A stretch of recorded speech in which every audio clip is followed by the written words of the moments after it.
जय जगन्नाथ बंधुगण आज आम जानिबा 22 सेप्टेम्बर 2024 रविवार दिन मेष ठारू आरंभ करी मीन राशि पर्यंतर द्वादश राशि राशिफल विषय किंतु ता पूर्वरु सर्वप्रथमे जानिबा आजिर पंजिका विषय।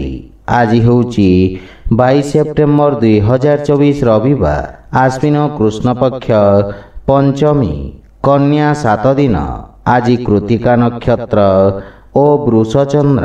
आजिर शुभ बेला प्रातः 6:31 रु दिवा 8:57 पर्यंत। आजिर सूर्योदय प्रातः 5:42। आजिर सूर्यास्त संध्या 5:50। आज बिछा राशि पुरुष मानक घात चंद्र एवं मेष राशि घात बार। आज बेल और पणस भक्षण निषेध। तो बंधुगण आसंतु जानिबा आजिर राशिफल विषय।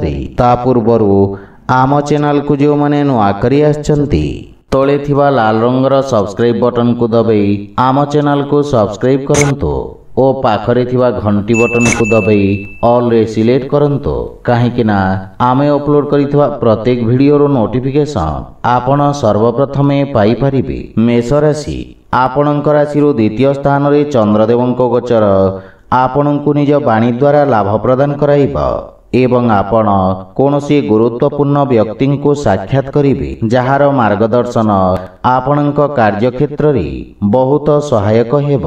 आपणक वक्तव्य एवं लेखनी रे मधुरता एवं आकर्षणर संचार हेब एवं आपणक कार्य सबुठारे प्रशंसित हेब। अधिकारी वर्ग आपणक कार्य को सम्मान करिबे।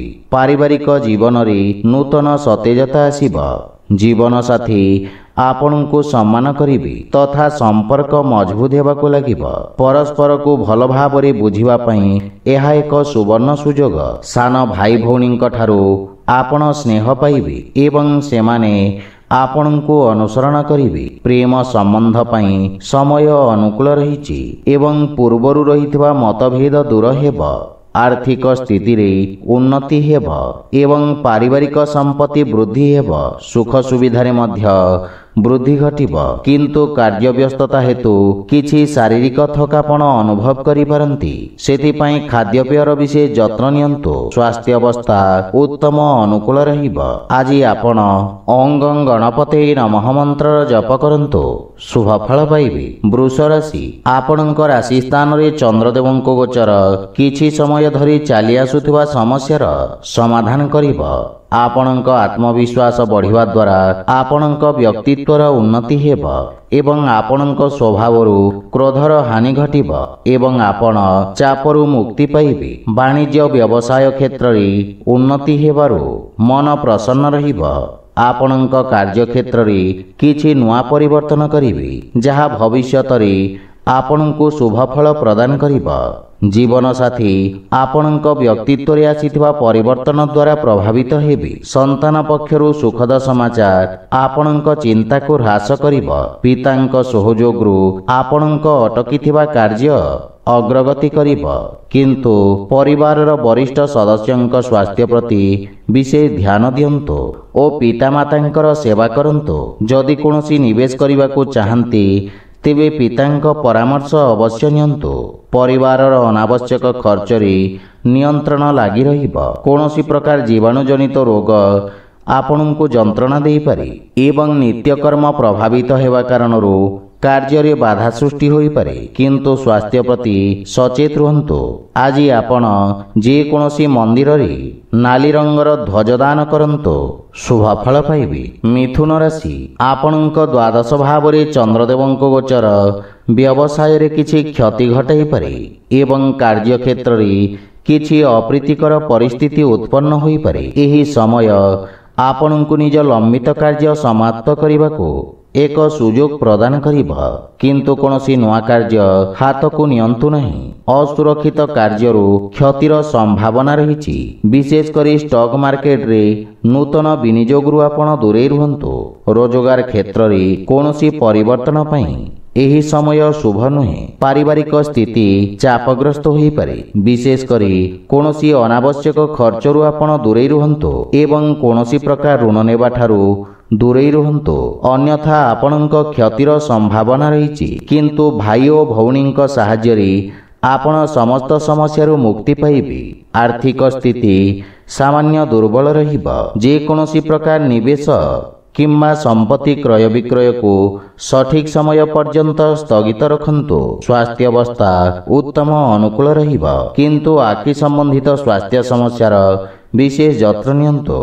ଆଜି ଆପଣ ଭଗବାନ ଗଣେଶଙ୍କୁ ଦୁବ ଅର୍ପଣ କରନ୍ତୁ, ଶୁଭ ଫଳ ପାଇବେ। କର୍କଟ ରାଶି, ଆପଣଙ୍କ ଲାଭ ଭାବରେ ଚନ୍ଦ୍ରଦେବଙ୍କ ଗୋଚର ଆପଣଙ୍କ ଲାଭର ସ୍ଥିତିକୁ ବୃଦ୍ଧି କରିବାରେ ସୁଯୋଗ ପ୍ରଦାନ କରିବ। ପୂର୍ବରୁ ଅଟକି ରହିଥିବା କାର୍ଯ୍ୟଗୁଡ଼ିକ ଅଗ୍ରଗତି କରିବ ଏବଂ ଆକସ୍ମିକ ଧନପ୍ରାପ୍ତିର ମଧ୍ୟ ଯୋଗ ରହିଛି। ବ୍ୟାପାର ବ୍ୟବସାୟ କ୍ଷେତ୍ରରେ ଆପଣ ପୂର୍ବରୁ କରିଥିବା କାର୍ଯ୍ୟ ଆପଣଙ୍କୁ ବହୁତ ଉତ୍ତମ ଫଳ ପ୍ରଦାନ କରିବ। ବ୍ୟବସାୟରେ ବୃଦ୍ଧି ଓ ପଦୋନ୍ନତି ହେବାର ଯୋଗ ରହିଛି। ଜୀବନ ସାଥୀଙ୍କ ସହିତ କୌଣସି କଥାକୁ ନେଇ ମତଭେଦ ଓ ମନମାଳିନ୍ୟ ଦେଖାଦେଇପାରେ, କିନ୍ତୁ ମାତାଙ୍କ ପୂର୍ଣ୍ଣ ସମର୍ଥନ ଆପଣଙ୍କ ଉପରେ ଲାଗି ରହିବ। ପାରିବାରିକ ପରିବେଶ ସୁଖଦ ହେବ ଏବଂ ଛୋଟ ପିଲାମାନଙ୍କ ସହିତ ଉତ୍ତମ ସମୟ ବ୍ୟତୀତ କରିବେ। ଆପଣଙ୍କ କାର୍ଯ୍ୟବ୍ୟସ୍ତତା ବୃଦ୍ଧି ପାଇବ। ପ୍ରେମ ଜୀବନରେ ନୂତନ ଊର୍ଜାର ସଞ୍ଚାର ହେବ ଏବଂ ଆର୍ଥିକ ସ୍ଥିତି ସୁଦୃଢ଼ ହେବାକୁ ଲାଗିବ, କିନ୍ତୁ ଅନାବଶ୍ୟକ ଖର୍ଚ୍ଚକୁ ନିୟନ୍ତ୍ରଣ କରିବା ଉଚିତ। ସ୍ୱାସ୍ଥ୍ୟ ଅବସ୍ଥାର ବିଶେଷ ଯତ୍ନ ନିଅନ୍ତୁ ଏବଂ ନିତ୍ୟକର୍ମକୁ ନିୟମିତ ରଖିବାର ପ୍ରୟାସ ସହାୟକ ସିଦ୍ଧ ହେବ।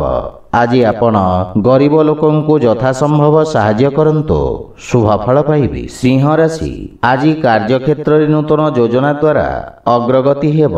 ବ୍ୟବସାୟୀମାନେ ନୂତନ ରୋଜଗାର ଏବଂ ଉନ୍ନତ ନିଯୁକ୍ତିର ସୁଯୋଗ ପାଇବେ ଏବଂ ଉଚ୍ଚ ଅଧିକାରୀଙ୍କ ସମ୍ପୂର୍ଣ୍ଣ ସହଯୋଗ ମିଳିବ। ରାଜକୀୟ ପକ୍ଷରେ ଜଡ଼ିତ ଲୋକମାନେ ଆର୍ଥିକ ଦୃଷ୍ଟିରୁ ଉପକୃତ ହେବେ। ନୂତନ ବ୍ୟବସାୟ ଆରମ୍ଭ କରିବା ପାଇଁ ଦିନଟି ଉତ୍ତମ ଅନୁକୂଳ ରହିଛି ଏବଂ ଲାଭର ସ୍ଥିତି ଉତ୍ତମ ରହିବ। ଆପଣଙ୍କ ନୂତନ ଚିନ୍ତାଧାରା ଏବଂ କ୍ରାନ୍ତିକାରୀ ଭାବନା ଆପଣଙ୍କ କାର୍ଯ୍ୟକ୍ଷେତ୍ରରେ ଉତ୍ତମ ପରିଣାମ ପ୍ରଦାନ କରିବ। ପାରିବାରିକ ଜୀବନରେ ପିତାଙ୍କ ସହିତ ସମ୍ପର୍କ ସୁଦୃଢ଼ ହେବ ଏବଂ ପରିବାରରେ ଏକ ମନୋରମ ପରିବେଶ ରହିବ। ସନ୍ତାନ ଆପଣଙ୍କ ମାର୍ଗଦର୍ଶନର ଅନୁସରଣ କରିବେ ଏବଂ ଆପଣ ଜୀବନସାଥୀଙ୍କ ଭାବନାକୁ ସମ୍ମାନ କରିବେ। ପରସ୍ପର ପ୍ରତି ପ୍ରେମ ଭାବ ବୃଦ୍ଧି ପାଇବ ଏବଂ ନୂତନ ଆୟର ଉତ୍ସ ସୃଷ୍ଟି ହେବ। ଆର୍ଥିକ ସ୍ଥିତି ସୁଦୃଢ଼ ହେବାକୁ ଲାଗିବ। ସ୍ୱାସ୍ଥ୍ୟ ଅବସ୍ଥା ଉତ୍ତମ ଅନୁକୂଳ ରହିବ, କିନ୍ତୁ ଶ୍ୱାସ ସମ୍ବନ୍ଧିତ ରୋଗୀ ବିଶେଷ ସାବଧାନ ରହିବା ଉଚିତ। କିନ୍ତୁ ଅନାବଶ୍ୟକ ଯାତ୍ରାରୁ ଆପଣ ଦୂରେଇ ରୁହନ୍ତୁ। ଆଜି ଆପଣ ଓಂ ବିଘ୍ନେଶ୍ୱରାୟ ନମଃ ମନ୍ତ୍ରର ଜପ କରନ୍ତୁ, ଶୁଭ ଫଳ ପାଇବେ। କନ୍ୟା ରାଶି, ଆପଣଙ୍କ ଭାଗ୍ୟ ଭାବରେ ଚନ୍ଦ୍ରଦେବଙ୍କ ଗୋଚର କିଛି ସମୟ ଧରି ଚାଲି ଆସୁଥିବା ଉତ୍ତେଜନାମୂଳକ ପରିସ୍ଥିତିରେ ଉନ୍ନତି ଆଣିବ ଏବଂ ଭାଗ୍ୟ ଆପଣଙ୍କ ସପକ୍ଷରେ ରହିବ। ଷ୍ଟକ୍ ମାର୍କେଟ ଇତ୍ୟାଦି ଅସୁରକ୍ଷିତ କାର୍ଯ୍ୟରୁ ଆପଣ ଉପକୃତ ହେବେ। ବିଦ୍ୟାର୍ଥୀ ଛାତ୍ରଛାତ୍ରୀମାନଙ୍କ ପାଇଁ ସମୟ ଉତ୍ତମ ଅନୁକୂଳ ରହିବ। ରୋଜଗାର ପାଇଁ ପ୍ରୟାସ କରୁଥିବା ବ୍ୟକ୍ତି କିଛି ଉତ୍ତମ ଖବର ପାଇବେ। ପାରିବାରିକ ସମ୍ପର୍କରେ ରହିଥିବା ତିକ୍ତତା କମ୍ ହେବ ଏବଂ ଆପଣ ମାନସିକ ଚାପରୁ ମୁକ୍ତି ପାଇବେ। ପରିବାର ସଦସ୍ୟଙ୍କ ସହଯୋଗରୁ ଆପଣ ବ୍ୟବସାୟ କ୍ଷେତ୍ରରେ ମଧ୍ୟ ଆରାମ ପାଇବେ, କିନ୍ତୁ ମାତାଙ୍କ ସହିତ ସମ୍ପର୍କର ବିଶେଷ ଧ୍ୟାନ ରଖନ୍ତୁ। ସାନ ଭାଇ ଭଉଣୀଙ୍କ ସମର୍ଥନରୁ ଲାଭ ମିଳିବ। ସେୟାର ମାର୍କେଟ ଆଦିରୁ ଆକସ୍ମିକ ଲାଭର ଯୋଗ ରହିଛି ଏବଂ ଆର୍ଥିକ ସ୍ଥିତିରେ ସୁଧାର ଆସିବ। ସ୍ୱାସ୍ଥ୍ୟ ଅବସ୍ଥା ମଜବୁତ ରହିବ ଏବଂ ଅସ୍ଥାୟୀ ରୋଗରୁ ମୁକ୍ତି ମିଳିବ। ଆଜି ଆପଣ ଭଗବାନ ଶିବଙ୍କ ପୂଜାର୍ଚ୍ଚନା କରନ୍ତୁ, ଶୁଭ ଫଳ ପାଇବେ। ତୁଳା ରାଶି, ଆପଣଙ୍କ ରାଶି ସ୍ଥାନରୁ ଅଷ୍ଟମ ଭାବରେ ଚନ୍ଦ୍ରଦେବଙ୍କ ଗୋଚର ହେତୁ ଆପଣଙ୍କୁ କାର୍ଯ୍ୟକ୍ଷେତ୍ରରେ କିଛି ସମସ୍ୟାର ସମ୍ମୁଖୀନ ହେବାକୁ ପଡ଼ିପାରେ, କିନ୍ତୁ ଆକସ୍ମିକ ଧନଲାଭର ଯୋଗ ରହିଛି। ସାମାଜିକ କାର୍ଯ୍ୟରେ ଆପଣଙ୍କ ଯୋଗଦାନ ଆପଣଙ୍କ ପ୍ରଭାବ କ୍ଷେତ୍ରକୁ ବୃଦ୍ଧି କରିବ। ଆପଣଙ୍କ ବିପରୀତ ପରିସ୍ଥିତିରେ କାର୍ଯ୍ୟ କରିବାର କ୍ଷମତା ଆପଣଙ୍କ ସହକର୍ମୀଙ୍କୁ ପ୍ରଭାବିତ କରିବ। ପରିବାରରେ କୌଣସି ବ୍ୟକ୍ତିଙ୍କ ସହିତ ମତଭେଦ ହେବାର ସମ୍ଭାବନା ରହିଛି, କିନ୍ତୁ ଆପଣ ନିଜ ବାଣୀ କୌଶଳରେ ସମସ୍ତଙ୍କୁ ପ୍ରଭାବିତ କରିବେ। ଜୀବନସାଥୀଙ୍କ ସହିତ ସମ୍ପର୍କରେ ପ୍ରଗାଢ଼ତା ଆସିବ, କିନ୍ତୁ ପିତାଙ୍କ ସ୍ୱାସ୍ଥ୍ୟାବସ୍ଥାର ବିଶେଷ ଯତ୍ନ ନିଅନ୍ତୁ। ପ୍ରେମ ସମ୍ପର୍କ ମାନସିକ ଶାନ୍ତି ଏବଂ ସୁଖ ସୃଷ୍ଟି କରିବ ଏବଂ ଆର୍ଥିକ ଲାଭ ହେବ। ଶୁଭ କାର୍ଯ୍ୟରେ କରାଯାଇଥିବା ନିବେଶ ଆପଣଙ୍କ ଲାଭର ସ୍ଥିତିକୁ ଦ୍ୱିଗୁଣିତ କରିବ। ମାନସିକ ଚିନ୍ତା ସ୍ୱାସ୍ଥ୍ୟାବସ୍ଥାକୁ ଖରାପ କରିପାରେ। ବିଶେଷ କରି ଅନିୟମିତ ରକ୍ତଚାପ ଥିବା ରୋଗୀମାନେ ସ୍ୱାସ୍ଥ୍ୟାବସ୍ଥାର ବିଷୟ ଧ୍ୟାନ ରଖନ୍ତୁ। ଆଜି ଆପଣ ଅସହାୟ ଲୋକଙ୍କୁ ଯଥାସମ୍ଭବ ସାହାଯ୍ୟ କରନ୍ତୁ, ଶୁଭଫଳ ପାଇବେ। ବିଛା ରାଶି, ଆପଣଙ୍କ ସପ୍ତମ ଭାବରେ ଚନ୍ଦ୍ରଦେବଙ୍କ ଗୋଚର ଆପଣଙ୍କୁ ସମସ୍ତ ଚ୍ୟାଲେଞ୍ଜର ମୁକାବିଲା କରିବାରେ ଶକ୍ତି ପ୍ରଦାନ କରିବ ଏବଂ ଆପଣ କର୍ତ୍ତୃପକ୍ଷଙ୍କ ସମର୍ଥନ ପାଇବେ। ସମସ୍ତ ନିଷ୍ପତ୍ତି ଆପଣଙ୍କୁ ଇଚ୍ଛାକୃତ ସଫଳତା ପ୍ରଦାନ କରିବ। ଯଦି ଆପଣ ଭାଗିଦାରୀରେ କୌଣସି କାର୍ଯ୍ୟ ଆରମ୍ଭ କରିବାକୁ ଯୋଜନା କରୁଛନ୍ତି, ତେବେ ସମୟ ଅତ୍ୟନ୍ତ ଶୁଭ ରହିଛି। ଛାତ୍ରଛାତ୍ରୀମାନେ କିଛି ନୂଆ ଶିଖିବାର ଅବସର ପାଇବେ ଏବଂ ପିତାମାତାଙ୍କ ଆଶୀର୍ବାଦ ସହିତ ଯେକୌଣସି ନୂତନ କାର୍ଯ୍ୟ ଆରମ୍ଭ କରନ୍ତୁ, ସଫଳତା ପାଇବେ। କିନ୍ତୁ ସନ୍ତାନଙ୍କ ସ୍ୱାସ୍ଥ୍ୟ ଏବଂ ଭବିଷ୍ୟତ ସମ୍ବନ୍ଧିତ ଚିନ୍ତା ଆପଣଙ୍କୁ ବ୍ୟଥିତ କରିବ। ଜୀବନସାଥୀଙ୍କ ସହିତ ସମ୍ପର୍କରେ ମଧୁରତା ଆସିବ ଏବଂ ପରସ୍ପର ପ୍ରତି ଥିବା ଭୁଲ ଧାରଣା ଦୂର ହେବ। ପ୍ରେମ ଜୀବନରେ ଏକ ନୂତନ ଆରମ୍ଭ ହେବ ଏବଂ ସମ୍ପର୍କ ସୁଦୃଢ଼ ହେବାକୁ ଲାଗିବ। ଆର୍ଥିକ ସ୍ଥିତି ମଜବୁତ ହେବ ଏବଂ ଆଂଶିକ ଲାଭ ପାଇପାରିବେ। ରାଜକୀୟ କାର୍ଯ୍ୟରେ ସଫଳତା ପାଇବେ ଏବଂ ପେଟ ସମ୍ବନ୍ଧିତ ରୋଗରୁ ମୁକ୍ତି ମିଳିବ। କିନ୍ତୁ ସ୍ୱାସ୍ଥ୍ୟାବସ୍ଥାର ବିଷୟ ଧ୍ୟାନ ରଖନ୍ତୁ। ଆଜି ଆପଣ ପିତୃଲୋକଙ୍କୁ ତର୍ପଣ କରନ୍ତୁ, ଶୁଭଫଳ ପାଇବେ। ଧନୁରାଶି, ଆପଣଙ୍କ ରାଶି ସ୍ଥାନରୁ ଷଷ୍ଠ ଭାବରେ ଚନ୍ଦ୍ରଦେବଙ୍କ ଗୋଚର ଆପଣଙ୍କ ଖର୍ଚ୍ଚରେ ବୃଦ୍ଧି କରିବ। ଆପଣ ନିଜ ବୁଦ୍ଧି ଏବଂ କୌଶଳ ବଳରେ ନିଜ ସମସ୍ତ ଲକ୍ଷ୍ୟକୁ ହାସଲ କରିବାରେ ସକ୍ଷମ ହେବେ ଏବଂ ଆପଣଙ୍କ କିଛି ଗୁପ୍ତ ଶତ୍ରୁ ଆପଣଙ୍କ ଭାବମୂର୍ତ୍ତିକୁ ନଷ୍ଟ କରିବାକୁ ପ୍ରୟାସ କରିବେ। ଆପଣ ନୂତନ ଲୋକଙ୍କ ସହିତ ସାକ୍ଷାତ କରିବେ। କ୍ୟାରିୟରରେ ଉତ୍ତମ ଉନ୍ନତିର ଯୋଗ ରହିଛି। ନୂତନ କାର୍ଯ୍ୟ କରିବାକୁ ଚେଷ୍ଟା କରିବେ। କାର୍ଯ୍ୟକ୍ଷେତ୍ରରେ ସ୍ଥିତିରେ ସୁଧାର ଆସିବ ଏବଂ ସହକର୍ମୀଙ୍କ ପରାମର୍ଶରୁ ଆପଣ ଉପକୃତ ହେବେ। ମାତୃଳ ଘର ପକ୍ଷରୁ ପୂର୍ଣ୍ଣ ସହଯୋଗ ଓ ମାର୍ଗଦର୍ଶନ ପ୍ରାପ୍ତି ହେବ। କିନ୍ତୁ ପାରିବାରିକ କଳହରୁ ଆପଣ ଦୂରେଇ ରୁହନ୍ତୁ ତଥା ପରିବାର ସଦସ୍ୟଙ୍କ ସ୍ୱାସ୍ଥ୍ୟାବସ୍ଥାର ଯତ୍ନ ନିଅନ୍ତୁ। ପ୍ରେମ ଜୀବନରେ ବାଣୀର କଠୋରତା ହେତୁ ସମ୍ପର୍କରେ ଫାଟ ସୃଷ୍ଟି ହୋଇପାରେ। ସେଥିପାଇଁ ଅନାବଶ୍ୟକ ବାଦବିବାଦ ଓ ଯୁକ୍ତିତର୍କରୁ ଆପଣ ଦୂରେଇ ରୁହନ୍ତୁ।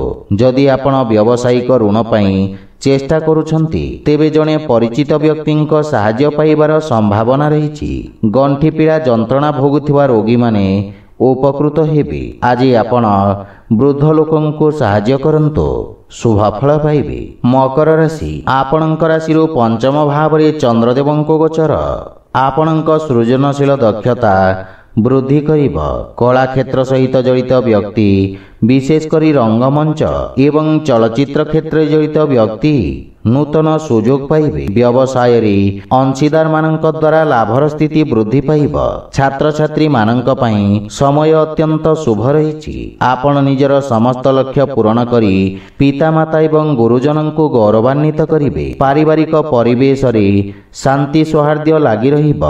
ଯଦି ମାତାଙ୍କ ସହିତ କୌଣସି ବାଦବିବାଦ ଥାଏ, ତାହା ଦୂର ହେବାକୁ ଲାଗିବ। ସନ୍ତାନ ପକ୍ଷର ଉନ୍ନତିରୁ ଆପଣ ବିଶେଷ ଆନନ୍ଦ ପ୍ରାପ୍ତ କରିବେ ଏବଂ ସନ୍ତାନ ଆପଣଙ୍କ ଆଜ୍ଞାର ଅନୁପାଳନ କରିବେ। ଭାଇମାନଙ୍କ ସାହାଯ୍ୟରେ ଆପଣଙ୍କ ସମସ୍ତ କାର୍ଯ୍ୟ ସଫଳ ହେବ। ଆର୍ଥିକ ସ୍ଥିତି ମଧ୍ୟମ ରହିବ। ଆଶାତୀତ ଲାଭ ପାଇବା ପାଇଁ ବ୍ୟବସାୟରେ ଅଧିକ ପ୍ରୟାସ କରିବାର ଆବଶ୍ୟକତା ରହିଛି। ସ୍ୱାସ୍ଥ୍ୟାବସ୍ଥାରେ ଉନ୍ନତି ହେବ, କିନ୍ତୁ ଅତ୍ୟଧିକ ଧାଁ ଦୌଡ଼ା ଓ କାର୍ଯ୍ୟବ୍ୟସ୍ତତା କାରଣରୁ ଆପଣ ଥକାପଣ ଅନୁଭବ କରିବେ। ଆଜି ଆପଣ ବଜରଙ୍ଗ ବାଣ ପାଠ କରନ୍ତୁ, ଶୁଭଫଳ ପାଇବେ। କୁମ୍ଭ ରାଶି, ଏହି ସମୟ ଆପଣଙ୍କ ପାଇଁ କିଛି ମାନସିକ ଅଶାନ୍ତି ପ୍ରଦାନ କରିବ।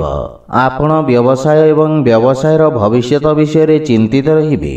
ବ୍ୟବସାୟରେ କିଛି ଆର୍ଥିକ କ୍ଷତି ହେବାର ସମ୍ଭାବନା ରହିଛି। ମାନସିକ ଚାପ ଆପଣଙ୍କ ବକ୍ତବ୍ୟରେ କଠିନତା ସୃଷ୍ଟି କରିପାରେ, ଯାହା ଆପଣଙ୍କ ବୃତ୍ତିଗତ କ୍ଷେତ୍ର ପାଇଁ କ୍ଷତିକାରକ ହୋଇପାରେ। ସହକର୍ମୀମାନଙ୍କ ସହିତ ନିଜ ବ୍ୟବହାରର ବିଷୟ ଧ୍ୟାନ ରଖନ୍ତୁ, ଅନ୍ୟଥା ଆପଣଙ୍କ ଭାବମୂର୍ତ୍ତି କ୍ଷତିଗ୍ରସ୍ତ ହୋଇପାରେ। ମାତାଙ୍କ ସହିତ କିଛି ବାଦ ବିବାଦର ସମ୍ଭାବନା ରହିଛି। ଆପଣଙ୍କ ବକ୍ତବ୍ୟ ଏବଂ କ୍ରୋଧକୁ ନିୟନ୍ତ୍ରଣ ରଖନ୍ତୁ।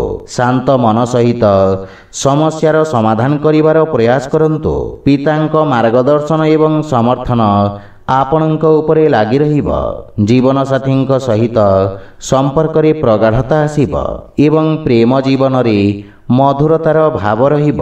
କିନ୍ତୁ ଆପଣ ଅନ୍ୟମାନଙ୍କ ଅନୁଗ୍ରହ ବୁଝିବାକୁ ଚେଷ୍ଟା କରିବା ଉଚିତ। ଯଦି ଆପଣ ବ୍ୟବସାୟ ପାଇଁ ବ୍ୟାଙ୍କରୁ ଋଣ ପାଇବାକୁ ଚାହୁଁଛନ୍ତି ତେବେ ସମୟ ଅନୁକୂଳ ରହିଛି ଏବଂ ବିଶେଷ ଲାଭ ପ୍ରାପ୍ତି ହେବ। ମାନସିକ ଚାପ ଆପଣଙ୍କ ନିଷ୍ପତ୍ତି ନେବା କ୍ଷମତାକୁ ପ୍ରଭାବିତ କରିବ, କିନ୍ତୁ ଯାନବାହନ ଚଳାଇବା ସମୟରେ ବିଶେଷ ସତର୍କତାର ଆବଶ୍ୟକତା ରହିଛି। ଆଜି ଆପଣ ହନୁମାନ ଚାଳିଶା ପାଠ କରନ୍ତୁ, ଶୁଭଫଳ ପାଇବେ।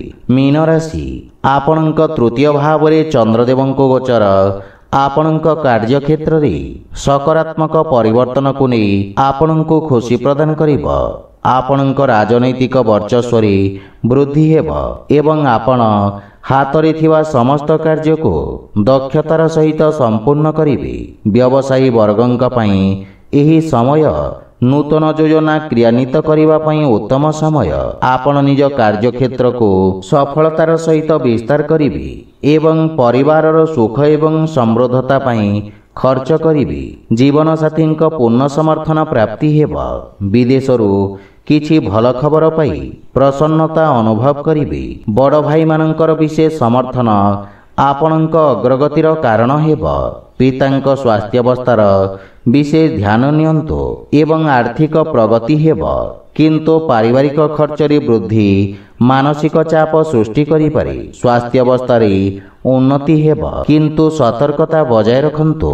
ପ୍ରାଣାୟାମ ଏବଂ ଦୈନିକ ବ୍ୟାୟାମର ଆବଶ୍ୟକତା ରହିଛି। ଆଜି ଆପଣ ଶ୍ରୀ ରାଧାକୃଷ୍ଣଙ୍କ ଆରାଧନା କରନ୍ତୁ, ଶୁଭଫଳ ପାଇବେ। ତ ବନ୍ଧୁଗଣ, ଏହା ଥିଲା ଆଜିର ରାଶିଫଳ ବିଷୟରେ। ଯଦି ଭିଡ଼ିଓଟି ଆପଣମାନଙ୍କୁ ଭଲ ଲାଗିଥାଏ ଲାଇକ୍, ସେୟାର ଓ କମେଣ୍ଟ କରି ଜଣାନ୍ତୁ ଏବଂ ଆମ ଚ୍ୟାନେଲକୁ ସବସ୍କ୍ରାଇବ୍ କରନ୍ତୁ। ଜୟ ଜଗନ୍ନାଥ।